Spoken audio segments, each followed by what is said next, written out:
Marcos 6 del 45 al 56, Mateo 14 del 22 al 36 y Juan del 6 del 16 al 24. Los tres pasajes están hablando de cuando Cristo Jesús caminó sobre el agua.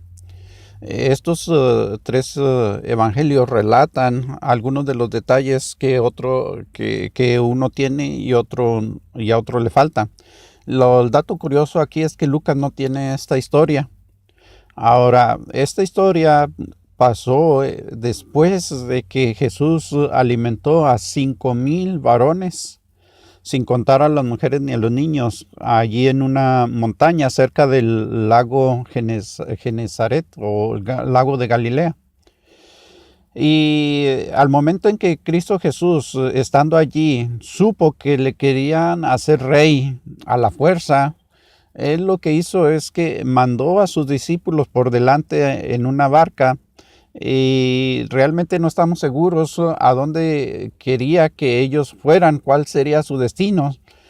Pero Cristo Jesús simplemente estaba planeando que ellos se adelantaran y él despedir a la congregación y entonces alcanzarlos. Y como dijimos, no sabemos a dónde se dirigían, pero porque Mateo no entendió a lo mejor a dónde se dirigían. Marcos, que también relata este hecho, dice que apuntaron a Betsaida, el lugar de donde habían salido antes. Pero Juan cree que a lo mejor apuntaban para Capernaum, el cual era el cuartel general de Jesús. Posiblemente ha de haber sido una información que Cristo Jesús les ha de haber dado o ha de haber platicado entre ellos, y ninguno de ellos sabía exactamente para dónde se dirigía. Ellos simplemente se aventaron al lago y en la barca. Como quiera, ellos terminaron en la región de Genezaret, posiblemente porque los vientos no los dejaron dirigir a la barca donde ellos querían ir. A lo mejor por eso se crea una confusión en esto. Como quiera, aquí tenemos a Cristo Jesús en la montaña despidiendo a miles de gentes, y tenemos a los discípulos yéndose en una barca en el lago de Galilea. Una vez que despidió a la gente, se fue a la montaña a orar a solas. Cristo Jesús estaba orando a solas en la montaña. Ya estaba entrada la noche, así es que cuando Cristo Jesús terminó de orar, ya habían pasado varias horas y era como de madrugada, pero no era de madrugada como la hora la conocemos, que ya había salido el sol. La madrugada era aún oscuro.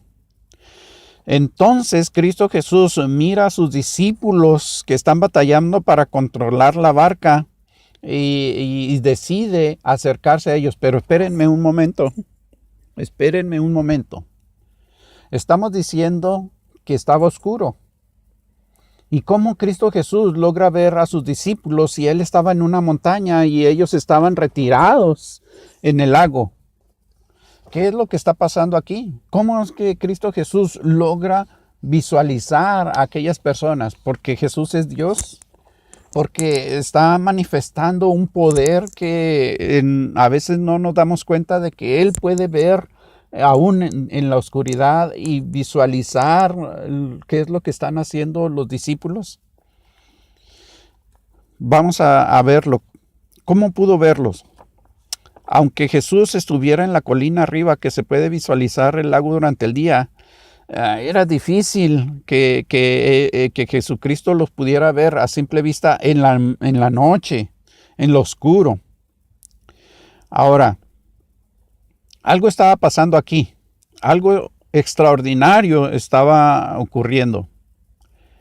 Cuando los discípulos vieron que pasaba caminando, porque Cristo Jesús quería acercarse a ellos, pero Cristo Jesús se acercó y Él los iba a pasar, los iba a dejar allí en la barca, pero Él los iba a esperar en el otro lado de la orilla del lago. Entonces, cuando Él se iba acercando, Él los iba pasando para dejarlo atrás. Los discípulos creyeron que era un fantasma y estaban bien asustados. Entonces, ¿qué está pasando aquí?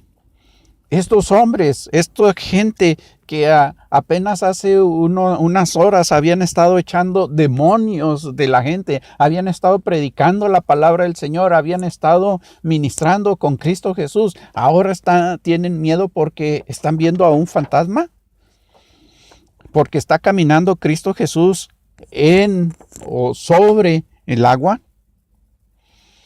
¿Qué habrá pasado con ellos? ¿Se les habrá acabado el poder?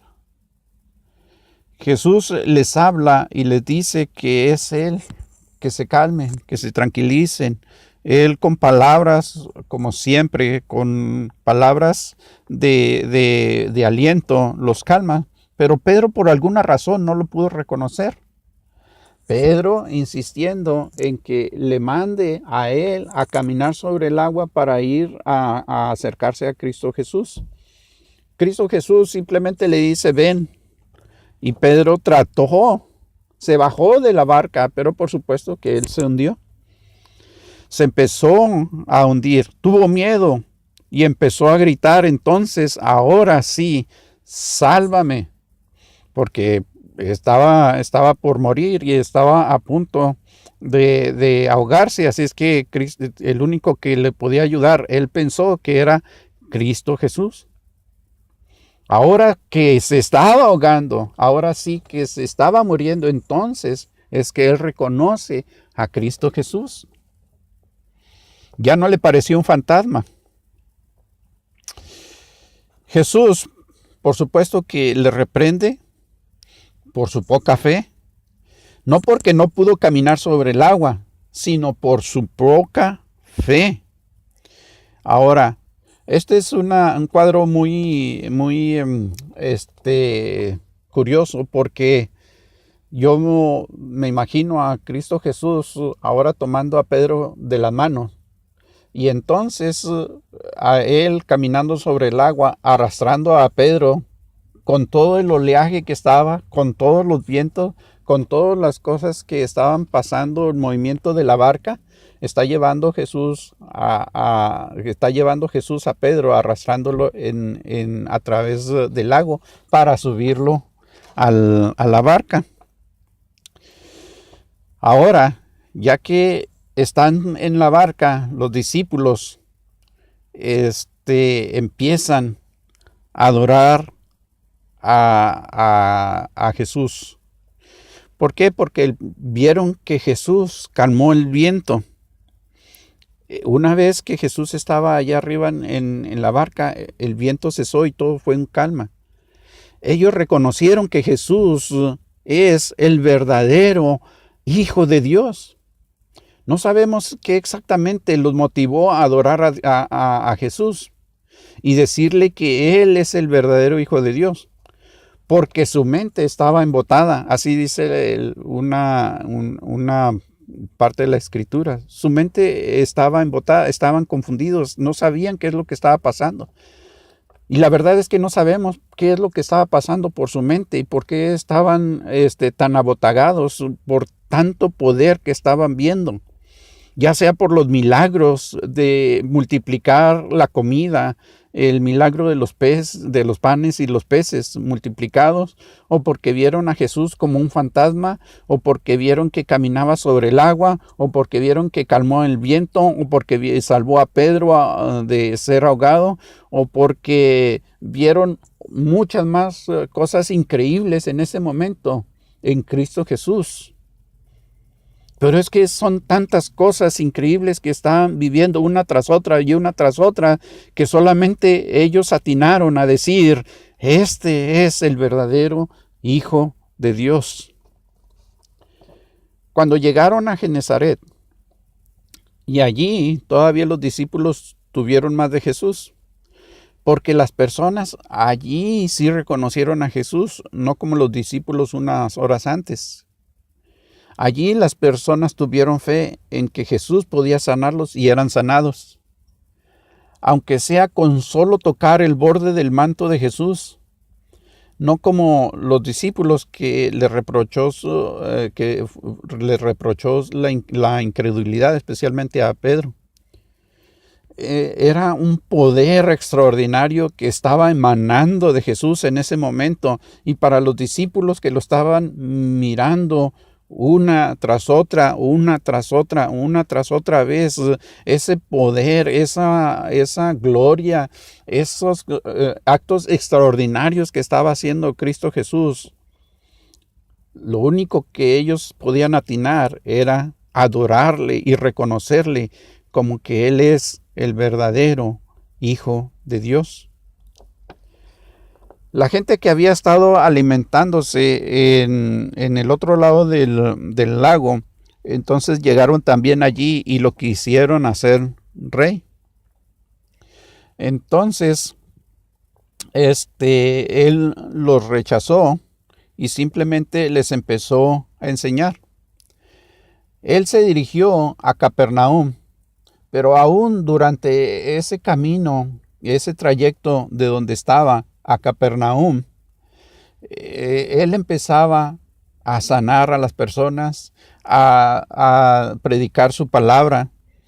Él no dejaba de emanar de hacer esas cosas extraordinarias que solamente Dios puede hacer. Entonces, lo que me llama la atención aquí es la increíble manifestación de poder de Jesús ante sus discípulos. Por un lado, Jesús se manifiesta una vez tras vez con actos divinos de manera que satura la mente de los discípulos, de manera que ellos no pueden llegar a comprender qué es lo que está pasando.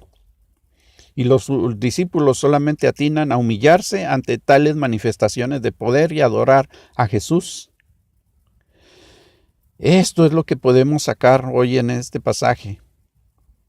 No importa cuántas manifestaciones de poder hayamos visto, o no es necesario que nosotros veamos tantas manifestaciones de poder, pero sí es necesario que nosotros le reconozcamos como el verdadero Hijo de Dios. No es necesario que seamos unos cristianos de unos 5 años o 20 o 30 años.